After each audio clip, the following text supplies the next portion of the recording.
नमस्कार, मैं शंभुनाथ गुप्ता और आप देख रहे हैं न्यूज़ ऑफ नेशन। आज मैं उत्तर प्रदेश के बस्ती ज़िले में मौजूद हूं और पूरी दुनिया का सबसे बड़ा लोकतांत्रिक देश भारत में बहुत ही धूमधाम से लोकतंत्र का उत्सव मनाया जा रहा है। और अब यूपी में बस्ती के लोगों से हम जानकारी हासिल करेंगे कि आखिर बस्ती की जनता का क्या मन होगा और किन मुद्दों पर 25 मई को वोट होगा। मैम, आपका बहुत बहुत स्वागत है। सबसे पहले हमारे दर्शक आपका परिचय जानना चाहेंगे, क्या परिचय होगा मैम आपका? नमस्कार, मैं पूनम गाडिया। मैम, 25 तारीख को बस्ती जिले में वोटिंग होगा, मतदान होगा, लोग जाकर के मतदान करेंगे। उसमें से एक आप भी हैं, आप भी जाके करेंगे। मैं जानना चाहूँगा किन मुद्दों को लेकर, और जब उस समय आप वोटिंग करेंगे तो आपके ब्रेन में क्या चलेगा?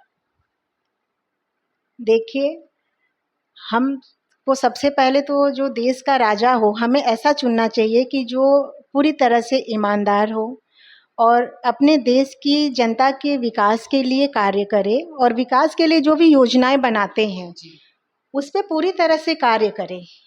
ये नहीं कि योजनाएं बनाए और योजनाएं बनी रह गई। योजनाओं पे कार्य करेंगे और हमारी जो भी हमारे देश में जो भी कमियां हैं, जो भी हमारे लिए विकास की जो भी ज़रूरत है देश के लिए, उसको ध्यान में रखते हुए, वो चाहे गांव हो या शहर हो, सभी तरह के विकास के लिए वो कार्य करे। सर्वप्रथम तो देश का नेता हमारा जो भी है, वो देशभक्ति की भावना से निहित होना चाहिए। उसके अंदर एक मतलब उसका एक जो व्यक्तित्व हो, वो पूरी तरह से एक ऐसा होना चाहिए कि एक स्ट्रॉन्ग पर्सनालिटी जैसा होना चाहिए, जो कि अपने कार्य प्रणाली को ठीक से कर सके। एक निर्णय लेने की क्षमता उसके अंदर होनी ज़रूरी है। और सबसे बड़ी बात ये है कि जो देश का नेता बने, वो हमारे देश के प्रत्येक जनता के बीच में, प्रत्येक जनता के दिल के अंदर एक ऐसी जगह बनाए कि हमारे देश की जनता उसके ऊपर पूरी तरह से भरोसा कर सके।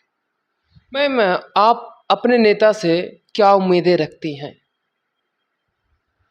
मैं जनता की तरफ से या मैं खुद यही उम्मीद रखूंगी कि जो भी हमारी ज़रूरतें हैं, जैसे गांव में कहीं पे अभी लाइट नहीं पहुंच रही है, कहीं पे सड़कें नहीं बनी हुई है, कहीं पानी की व्यवस्था नहीं है, लोग जो भी एक मिडिल क्लास वाले हैं या जो मध्यम वर्ग वाले हैं, जो नीचे लो वर्ग वाले हैं, उनकी जो भी ज़रूरतें हैं, उनकी सुख सुविधाओं को ध्यान में रखते हुए वो कार्य करें कि कहाँ पे किस चीज़ की ज़रूरत है।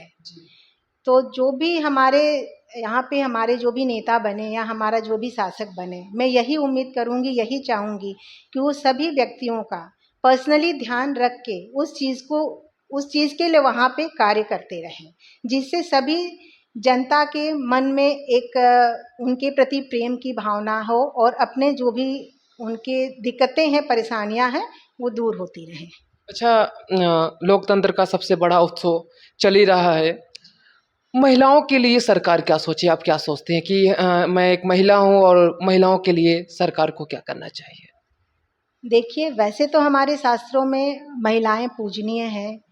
माँ देवी, माँ दुर्गा का रूप में पूजा जाता है, मान सम्मान भी दिया जाता है। लेकिन फिर भी हमारे समाज में कई ऐसे लोग हैं जो ये सब चीज़ से परे हैं, अनजान हैं। तो मैं यही चाहूँगी कि जो आगे हमारी सरकार आ रही हैं, वो महिलाओं की सुरक्षा के लिए विशेष ध्यान रखें कि जो भी हमारे घर की बहन बेटियां हैं, जो भी दिन में तो निश्चिंत होके हम बाहर भेज देते हैं और बाहर जाती भी हैं, लेकिन शाम होने के बाद हमें उनकी सुरक्षा का ध्यान रखना पड़ता है। अकेले भेजने में हमें एक बार सोचना पड़ता है। जैसे हम चाहते हैं कि हमारे देश के जो भी अधिकारी हैं, नेता हैं, जो एक कॉन्फिडेंस के साथ बाहर निकलते हैं और सुरक्षा के साथ बाहर निकलते हैं, हमारे देश की बहन बेटियां बहुएं भी एक सुरक्षा के साथ, एक कॉन्फिडेंस के साथ किसी भी समय बाहर निकलें।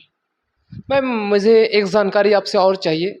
तमाम सरकारें योजनाएं निकालती हैं, क्या उन योजनाओं को जनता लाभ उठा पाती है कि नहीं? आप जनता के बीच में जानती हैं, आप तमाम सामाजिक संस्थाओं से जुड़ी हैं, तो वो महिलाएं आपसे क्या बातचीत करती हैं? हमको भी बताइएगा, हमारे दर्शकों को भी।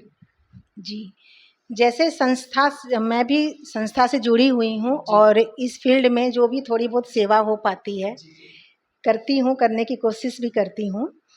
तो हम लोग यही चाहते हैं कि हमारे जो भी कार्य, हमारी योजनाएं हैं, वो हमें पूरी तरह से हम उसको करें, या हमारी जो भी हमसे जो भी उम्मीद कर रहे हैं, उस उम्मीद पे हम खरे उतरें और उसको दिमाग में रखते हुए हम कार्य करें कि हमारे जो भी कार्य कर रहे हैं वो सबको उससे कोई ना कोई लाभ मिल सके।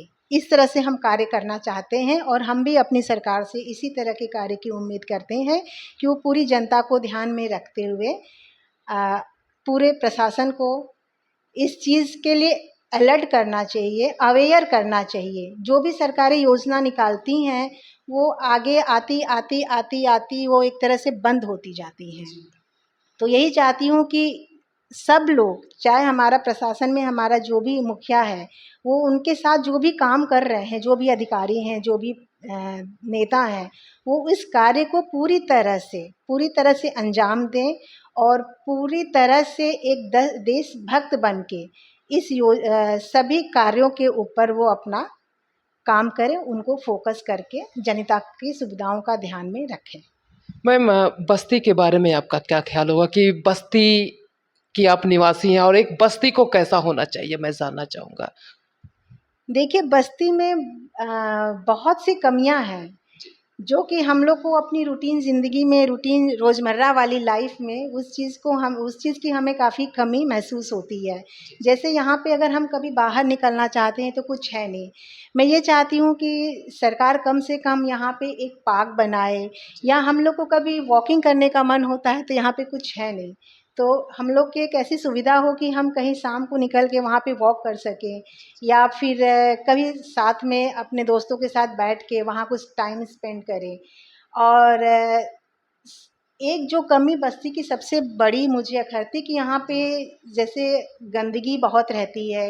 इसके लिए मैं अपने जो भी जनता जनार्दन है उनसे भी अपील करना चाहूँगी कि वो भी अपने आसपास की एरिया को साफ रखने में सहयोग करें, मदद करें। और सबसे बड़ी बात तो मेरे दिमाग में ये बहुत दिनों से चल रही है, आज आपने बोला तो मुझे मौका मिल रहा है बोलने का, कि यहाँ का जो पार्किंग सिस्टम है, मीन्स मैं पुरानी बस्ती से हूँ, तो पुरानी बस्ती की जो पार्किंग सिस्टम है उसको देख के मुझे बहुत इरिटेशन होती है। क्योंकि मैंने ऐसा देखा कि जो स्कूटी या बाइक से जा रहे हैं, वो जहाँ पे बाइक चला रहे हैं, अगर उनको वहीं पे कुछ लेना रहता है तो जनरली वहीं पे रोड पे ही बाइक खड़ी कर देते हैं और वहाँ से उतर के वो अपना काम निश्चिंत होके कर रहे हैं। अब ट्रैफिक में भले प्रॉब्लम हो, ट्रैफिक जाम हो रहा है, आने जाने के लिए व्हीकल को रास्ता नहीं है, दैट्स नो, मतलब उनकी कोई प्रॉब्लम नहीं है। वो अपना काम इत्मीनान से कर रहे हैं कि अपनी बाइक खड़ी कर दी रोड के ऊपर और हम अपना काम कर रहे हैं।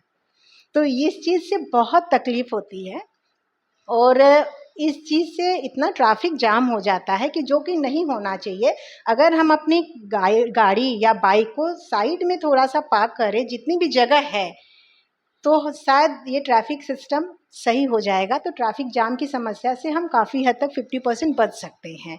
तो ये चीज़ देख के मुझे बहुत कई बार मन में आता है कि हमारी जो भी लोकल गवर्नमेंट है उसको इस चीज़ पे कार्य करना चाहिए कि ये चीज़ें नहीं होनी चाहिए। और सीधी सी बात है कि अगर हम इस चीज़ के लिए खुद अवेयर हों कि हमें भी दिख रहा है कि वो पार्किंग अगर रोड पे कर रहे हैं तो उससे ट्रैफिक जाम हो रहा है, तो ये चीज़ तो हमारे अंदर भी होनी चाहिए कि उसको हम जितनी जगह हमें मिल सके हम उसको साइड में खड़ा करें। तो मैं यहाँ की जनता से अपील करूँगी, इस चीज़ का हो सके तो ध्यान रखें। मैम, 4 जून को रिजल्ट घोषित होगा और पता नहीं कौन इस देश का सम्राट होगा। तो जो सम्राट बनेगा इस देश का, तो उसको आगे क्या करना चाहिए? देखिए, जैसे कि अभी चर्चा हो चुकी है कि इस देश का जो भी सम्राट बने वो हर एक तबके का, वो चाहे गांव हो या शहर हो या राज्य हो, सबके डेवलपमेंट के लिए ही काम करे वो। और हर एक चीज़ जहाँ पे जो ज़रूरत लगे उनको कि भाई यहाँ पे सड़क टूटी फूटी है, तो यहाँ पे सड़क का निर्माण करना चाहिए, कहीं पार्क नहीं है, कुछ एंटरटेनिंग नहीं है। तो इस तरह से निर्माण कार्य इस तरह के कार्य उनको अपनी योजनाओं में लाना चाहिए। और जैसा कि महिलाओं की सुरक्षा हुई और देश का इस तरह से विकास करे कि पूरे विश्व में हमारे भारत का नाम रोशन हो सके। जी मैम, शुक्रिया, आपने हमारे चैनल को टाइम दिया और खास मुलाकात आपसे हुई। तो दर्शकों, हमने पूनम गाडिया जी से खास बातचीत किया। लोकतंत्र का उत्सव बहुत ही धूमधाम से भारत देश मना रहा है। पे चुनाव होना प्रारंभ भी हो चुके हैं। तो इसी सब मुद्दों पर हमने पूनम गाडिया जी से खास बातचीत किया। सड़कें अच्छी होनी चाहिए, नालियाँ जो भटी हुई हैं, तमाम गंदगियाँ हैं, ट्रैफिक जाम की समस्या, सड़क पर रोजाना एक्सीडेंट होते हैं, ट्रैफिक जाम का समस्या, ऐसी तमाम समस्याओं से बस्ती की जनता जूझ रही है। और अब बस्ती की जनता जाग चुकी है। जब 25 मई को मतदान होगा तो बस्ती की जनता एक बार बटन दबाने से पहले बस्ती के विकास के बारे में अवश्य सोचेगी और तभी वो मतदान करेगी। हमारे देश के ऐसे कई लोग हैं जो मतदान के दिन पिकनिक मनाते हैं, मैगी घर पे बना के खाते हैं, लेकिन उनको यह नहीं पता होता है कि मैं इस देश का नागरिक हूं और एक एक वोट हमारे लिए और हमारे आने वाले पीढ़ियों के लिए, हमारी सरकारें के लिए, जो सरकारें अच्छी काम करती हैं वो मिस ना हो जाए। लेकिन हमारी जनता कुछ सो रही है, उनको जगाने की भी कोशिश कर रहा है न्यूज़ ऑफ नेशन। हम तमाम लोगों तक पहुंच रहे हैं और हम उनसे वार्ता कर रहे हैं कि 25 मई को बस्ती में कितने परसेंटेज वोट होंगे। हम न्यूज़ ऑफ नेशन के तरफ से भी अपील करते हैं कि आप 100% मतदान करिए। पहले मतदान और फिर जलपान। हम इसी के साथ विदा ले रहे हैं। हम आपसे फिर मुलाकात करेंगे एक ऐसे ही अपडेट के साथ। तब तक के लिए नमस्कार, जय हिंद, जय भारत। मैम, आपका बहुत बहुत शुक्रिया। जय हिंद।